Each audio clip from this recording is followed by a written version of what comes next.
매주 목요일은 제11대 경기도 의회 의원들과 함께 골목길 민생 현안과 대안을 짚어보는 시간입니다. 민생의회. 오늘은 경기도의회 김선영 의원님 모셨습니다. 안녕하세요. 네, 안녕하세요. 예, 의원님 오늘의 기후 청취자분들께 직접 한번 소개를 해주신다면요. 예, 안녕하십니까. 경기도의회 김선영 의원입니다.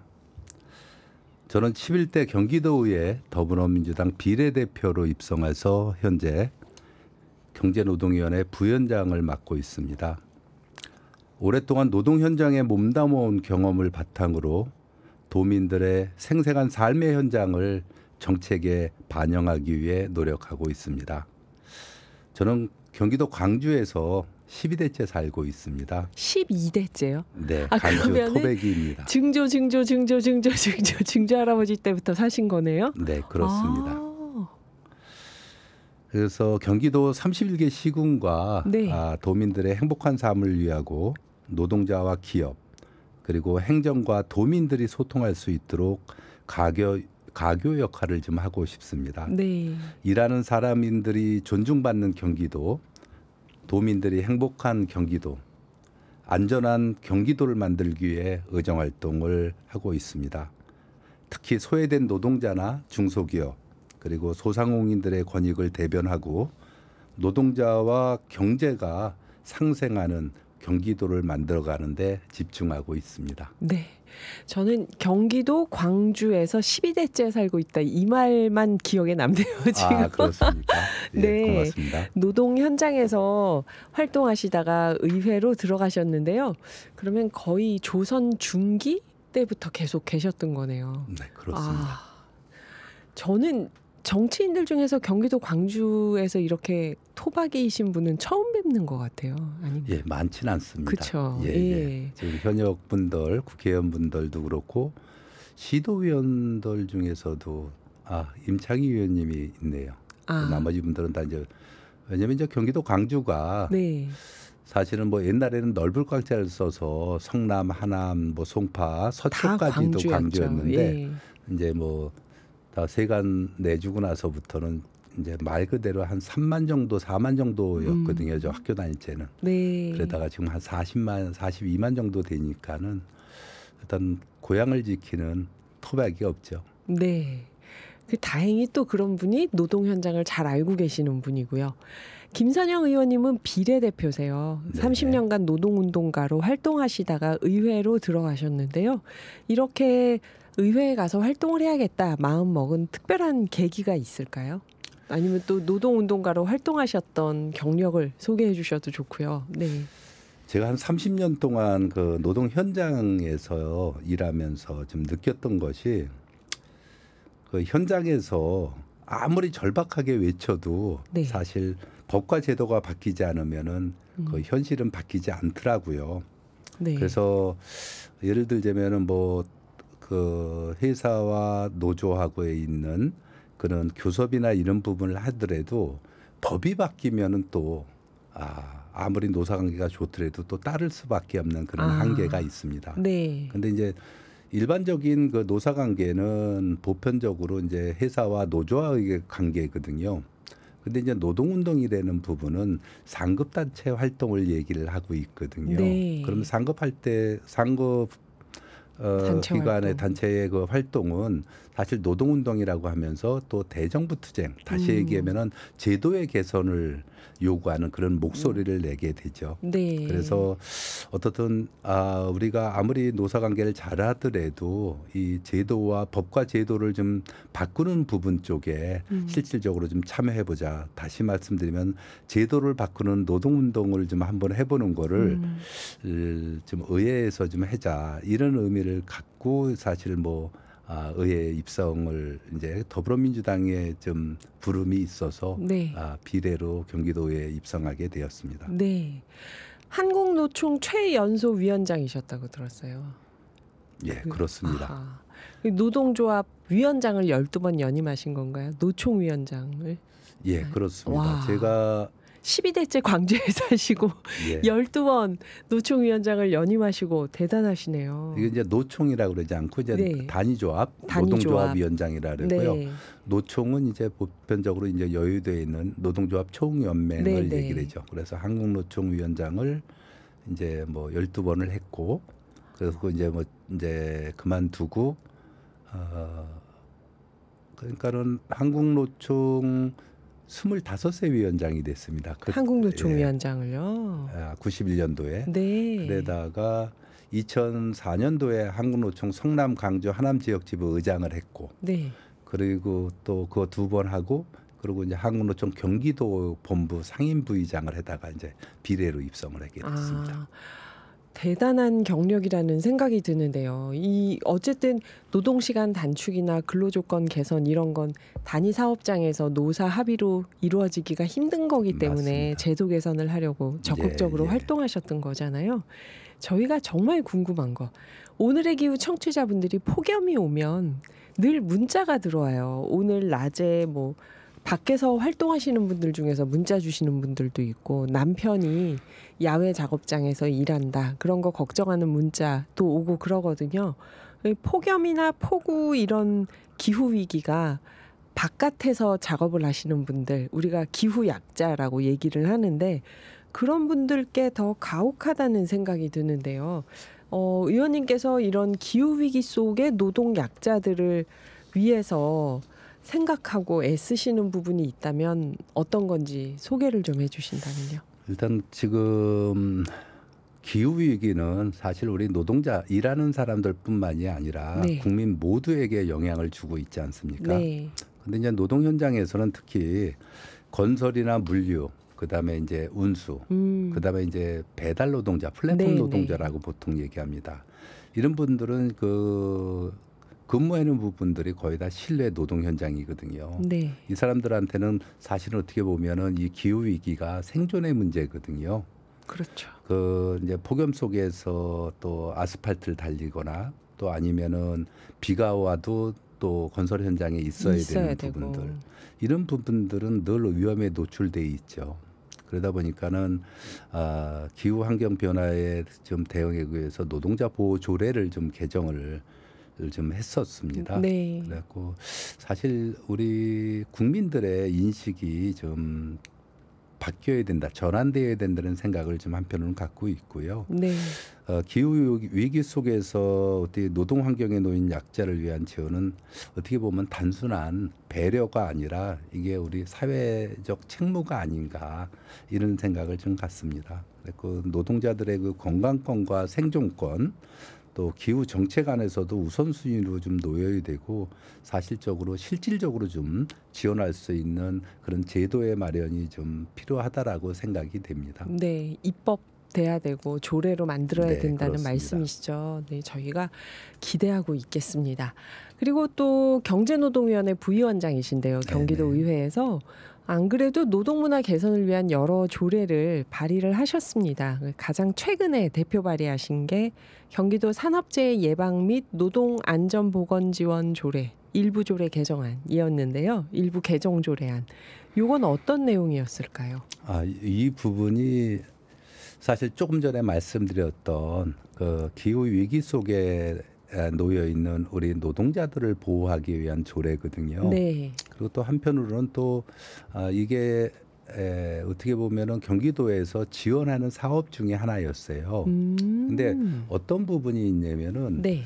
우리가 조례에 명시돼 있지 않는 사업들은 하고 싶으면 하고 하다가도 말고 이런 부분들이 있습니다. 네. 다시 얘기하면 연속성, 지속성이 없어지는 거죠. 네. 그래서 이 부분들 지금 이제 건설 현장에 뭐 안전모를 지급하거나 쿨토시 같은 거, 그다음에 뭐 휴대용 소화기 이런 것들을 네. 지급하고 있었던 부분들이 있는데, 이게 또 잘못되면은 또 어떤 그 경기도의 재정이 악화되면은 중단되는 경우들이 생기거든요. 그런 예들이 다른 사업에서 많이 나타나서 네. 이 부분을 좀 공식적으로 조례에 담아야 되겠다 싶어서 우리 이번에 노동안전보건조례 일부 개정안을 좀 냈고 지금 하고 현장에서 필요한 그 보호 장비를 지급되는 거를 지속적으로 좀 해야 된다. 끊김없이 그런 생각에서 좀 조례 개정을 했고요. 네. 결론적으로 산업재해에 대한 부분은 사후 처리가 문제가 아니라 그렇죠. 예방이 문제라고 그렇죠. 생각을 합니다. 그러다 보니까는 이 안전에 들어가는 비용은 그냥 비용이 아니라 투자라는 그런 생각을 합니다. 다시 말씀드리면 노동자들의 목숨을 담보하는 부분이기 때문에 네. 그래서 가장 기본적인 것이라고 생각을 하고 있고요. 더군다나 이제 중대재해법이 처벌법이 생기면서 사실 그 현장에서는 더욱더 이런 부분들이 좀 강화되어야 된다는 생각을 갖고 있습니다. 네. 그래서 산업안전문화가 경기도에 잘 정착되기를 바라는 마음에서 이번 그 조례안을 좀 내게 됐습니다. 네. 경기도에서 정착이 되면 또 전국으로 확산될 수 있으니까 이게 맞습니다. 이게 노동자분들의 안전과 목숨을 다친 다음에 보상하는 게 아니라 사전에 예방할 수 있는 그쪽으로 예산이 안정적으로 확보되도록 조례를 개정하신 건데요. 네네. 또 외국인 노동자나 감정 노동자, 저희 예를 들면 뭐 콜센터에서 일하시는 네네. 분들, 이런 분들에 대한 지원 체계 강화를 위해서도 힘쓰고 계신다고 들었습니다. 의원님이 생각하실 때 우리나라 노동 환경에서 가장 시급하게 개선되어야 할 점은 어떤 걸까요? 일단 제가 조례를 제정 조례와 이제 개정 조례인데요. 네.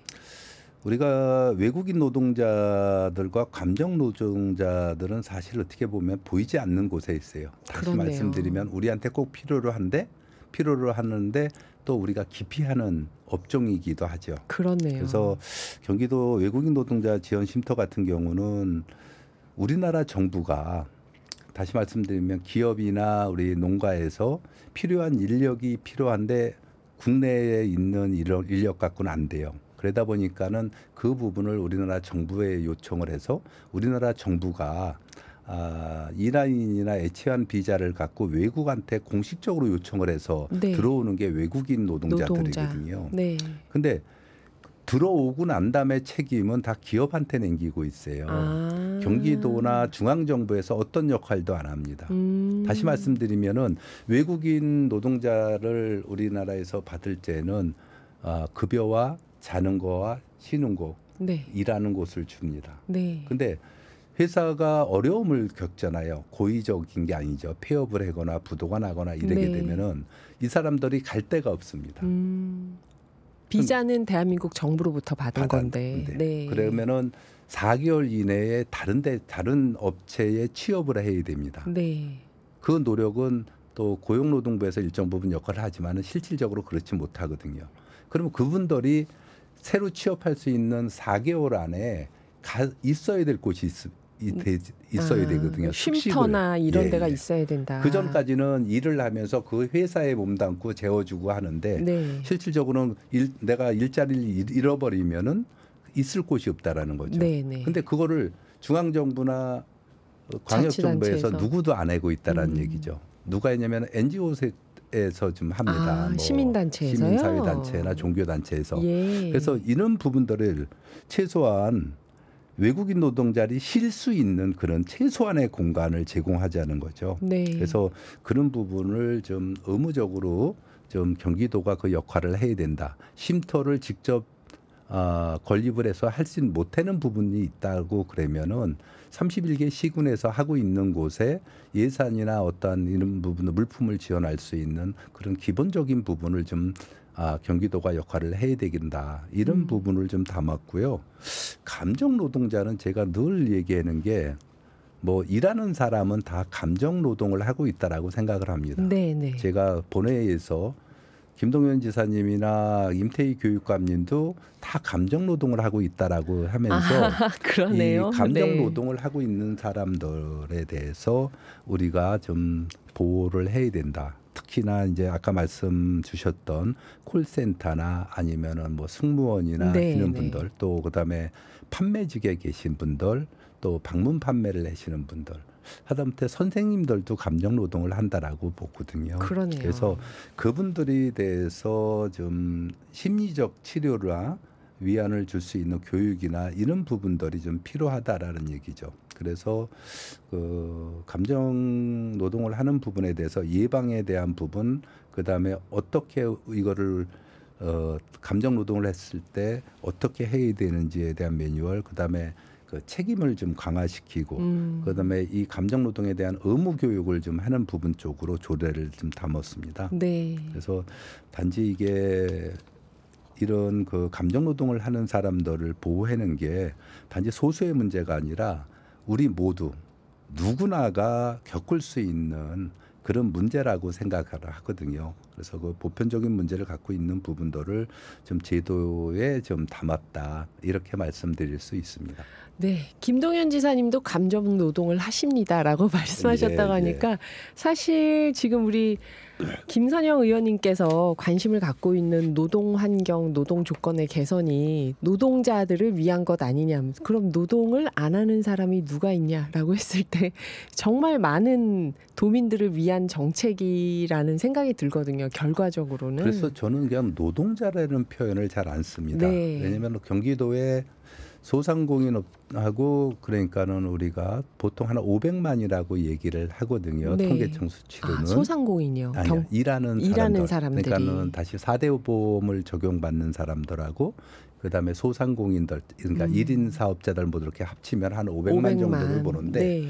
저는 그렇게 노동자라는 표현보다는 네. 조금 이제 그전에는 이제 노동자라고 외쳤는데 노동운동할 때는, 지금은 조금 순화를 해서 그냥 일하는 모든 사람이라고, 아까 인사드릴 때도 일하는 모든 사람이 존중받는 경기도 이렇게 표현했듯이 네. 지금은 이제 일하는 사람이라는 표현을 많이 합니다. 그러면은 네. 실질적으로 학생들 빼놓고는 다 일하는 사람들이라고 보거든요. 그래서 65세 정도까지는 일을, 정년은 60세지만 65세까지 일을 보편적으로 하니까는 그 많은 사람들 1,420만 중에서 제가 볼 때는 1,200만 명 정도는 실질적으로 일하는 사람이다, 이렇게 저는 보고 있습니다. 그래서 그렇죠. 도민 전체라고 좀 보고, 그런 부분에 대해서 어떻게 보면 노동자를 위하는 부분이지만은 그런 나름대로 자부심과 긍지를 갖고 일을 하고 있습니다. 그렇죠. 네. 가정주부분들이 잠깐 뭐 아르바이트를 나갔을 때도 일하는 사람인 거고 감정 노동이 되는 거고, 네. 이 조례나 법의 보호를 받아야 되는 거니까요. 저 경기도 소상공인 진흥 및 지역경제 활성화를 위한 지역화폐 확대 정책 토론에도 참석을 하셨고요.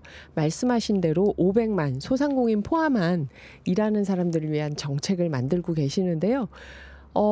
경기도 광주 12대째 살고 계시는 이곳 주민분들도 많이 만나시잖아요. 그렇습니다. 그럼 이 지역에서 이건 정말 내가 해결하고 싶다 하는 민생 현안이 어떤 게 있을까요? 민생 현안은 상당히 많을 수밖에 없죠. 네.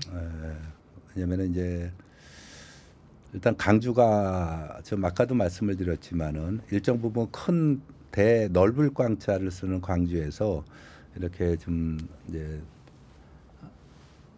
그 성남이나 하남이나 이렇게 분리되면서 아주 조그만 도시였거든요. 네. 근데 수도권이 팽창되면서 급격하게 인구가 늘었습니다. 그렇죠. 광주 지금은 뭐. 예, 네. 그러다 보니까는 급격한 그 도시화가 되다 보니까 그러니까 도시 기반 시설이 좀 제대로 안 갖춰진 상태에서 인구가 늘어나다 보니까 이제 도로, 교통, 뭐 교육, 네. 그다음 문화 예술 뭐 이런 것들에 대한 민원이 가장 많습니다. 근데 그 중에서도 이제 많은 부분들이 이제 교통이거든요. 네. 그리고 두 번째는 이제 팔당 상수원 보호. 팔당 상수원 보호요. 그러니까 다시 말씀드리면은 수도권에 수돗물을 공급하는 부분 때문에 사실 그 팔당 상수원을 보호한다는 이름하에 실질적으로는 그 많은 규제들이 있거든요. 거기 살고 있는 예, 분들한테는. 그 수많은 규제들 때문에 사실 어려운 부분들이 되게 많다라는 거죠. 네. 그래서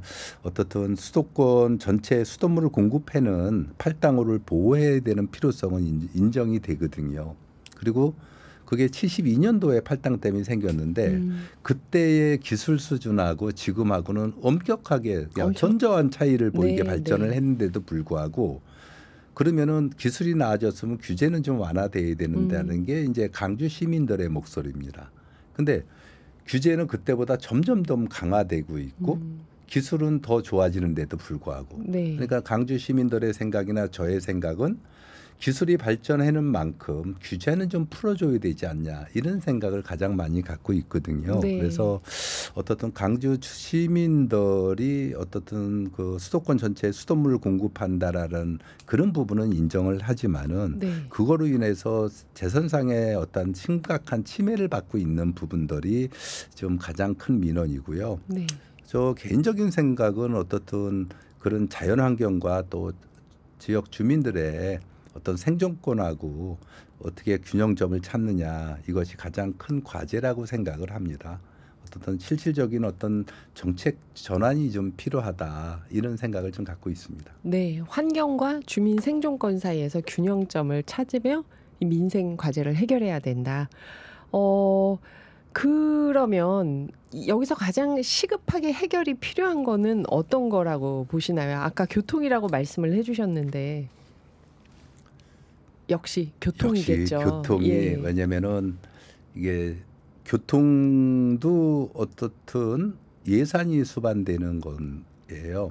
그렇다면은 이제 국비나 아니면 도비 그다음에 자체 시 예산을 갖고 해야 되는 부분인데 사실 쉽지만은 않습니다. 기초정부들의 자립도가 거의 다 낮습니다. 강주도 뭐 31개 시군 중에서 한 16번째, 17번째이니까는 쉽지 않은 부분이긴 합니다. 그래서 다른 부분 뭐 수도권, 상수원보호구역 이런 것들은 어떻든 법이 바뀌어야 되는 거니까 국회의 몫인데 그래도 일단 교통 문제 이런 것은 광역교통망들이 있고 경기도가 수립을 하고 있기 때문에 그 대중교통하고 또 전철이나 이런 부분들 이런 거에 대한 것이 결론적으로 경기도에서 할 수 있는 거 아닌가 이런 생각을 갖고 있고요. 아무리 우리가 지금 강주가 수도권이긴 하지만은 사실 수도권 변두리라고 생각을 하거든요. 그러다 보니까 그 광역교통망 다시 얘기하면은 전철이나 그다음에 버스나 이런 부분들이 좀 어려움을 겪고 있는데 그래도 상당 부분 좀 진전이 좀 있거든요. 그래서 어떻든 도시철도 문제도 그렇고 경전철 문제도 그렇고 그래서 어떻든 정책을 지속적으로 좀 계속 경기도와 협의하고 건의하고 있는데 어떻게 될지는 좀 잘 모르겠습니다. 그렇지만 어떤 지역 현안인 거는 가장 먼저 해결해야 될 게 교통 문제인 것은 사실입니다. 역시 오늘 노동 전문가로 말씀을 쭉 들었는데요. 임기 마무리하기 전에 꼭 반영하고 싶은 정책이 있다면 뭘까요? 임기 만료 전이기보다는 제가 노동 현장에서 있으면서 느꼈던 부분은 저도 노동이 뭔지를 몰랐습니다. 학교에서 배워본 적이 없고요. 지금도 그렇습니다. 그래서 실질적으로 그 노동 인권 교육이라고 명명을 하고 있습니다만 제가 하고 싶은 부분은 그 요즘 보면은 중학교 고등학생들이 다 수업이 끝나고 나면 학교에면서 아르바이트를 하거든요. 그렇죠. 다들 일을 근데 하죠. 그게 계속 방송을 타고 문제가 되는 부분들 그래서 노동 인권 교육을 임금 체불 당하고 못 임금 받고 체불이나 욕설 듣고 뭐 여러 가지 그런 부분들이 있어서 최소한 자기 보호할 수 있는 자기 방어를 할 수 있을 정도의 이 노동이 뭔지 또 노동의 가치 그다음에 그 자기 방어 능력을 할 수 있는 노동 인권 교육을 좀 고등학교나 중학생들도 아르바이트를 하니까는 그 교과 과정에 정규 과정에 좀 편입을 시키자. 계약서 쓰는 법부터. 그래서 그런 부분들이 좀 노동의 어떤 소중함 그다음에 학생들이 스스로 자기 방어할 수 있는 부분들을 좀 하는 것이 좀 어떻게든지 한번 교과 과정에 좀 넣는 거를 계속 협의를 하는데 쉽지만은 않습니다. 현재는 그 특성화고에서는 잠깐 교육을 하긴 하는데 인문계를 포함해서 전 학생들이 그런 교육을 좀 받게 하고 싶다. 경기도 우리 학생들한테. 네. 그게 지금 제가 지금 마지막으로 갖고 있는 가장 큰 문제 아닌가 싶습니다. 임기 끝나기 전에 꼭 이루어졌으면 좋겠네요. 이것도 예. 유럽에서는 다 이런 교육을 한다고 하던데. 네네. 자, 끝으로 우리 청취자분들께 하고 싶은 말씀이 있다면요. 글쎄 정치는 제가 30년 동안의 노동운동을 하다가 새로운 도전이었거든요. 근데 와서 정치를 하다 보니까요. 제가 살아왔었던 그 노동 현장과 노동, 그다음에 지금 도민과 민생 결코 연장선이른 것 같습니다. 제가 중학교 때 제 이름이 선영이다 보니까는 선자를 SUN을 썼습니다. 다시 말씀드리면은 선영 그리고 젊은 태양 이런 별명을 갖고 있는데 네. 그 당시에도 좀 남들처럼 태양 같은 빛이 되는 삶을 좀 살고 싶다라는 의미인데 지금도 이렇게 보니까는 도민들을 바라보면서 일을 의정 활동을 하다 보니까요. 우리 경기 도민들한테 따뜻한 빛이 되고 싶다 이런 생각을 좀 다져보거든요. 네. 제 이름을 스스로 되새기면서 그래서 의정 활동은 어떻든 말보다 행동하는 실천하는 그런 의정 활동을 하고 싶고요. 그러다 보니까는 아무튼 지금까지 한 번도 본회의 그다음에 상임위 빠진 적이 없고 네. 예, 열심히 성실하게 하겠다 이런 생각을 하면서 지속적으로 어떻든 도민 한 분 한 분의 목소리를 듣고 또 기록하고 그럼으로써 이거를 정책에 반영할 수 있는 게 가장 저한테는 소중한 거라고 생각을 하고요. 경기 도민들께 어떻든 희망을 주고 또 한눈 팔지 않고 한 걸음 한 걸음 도민들의 삶 속으로 걸어가겠다라는 약속을 드립니다. 네. 응원 부탁드립니다. 네, 감사합니다. 지금까지 김선영 경기도의회 의원이셨고요. 기후가 민생 경제이자 미래 정치이기에 오늘의 기후에서 김선영 의원님 명예 기후 특파원으로 임명하고 향후 의정 활동에서 지구와 미래 세대를 위한 소식 수시로 나누도록 하겠습니다. 감사합니다, 의원님. 예, 고맙습니다. 수고하셨습니다. 감사합니다.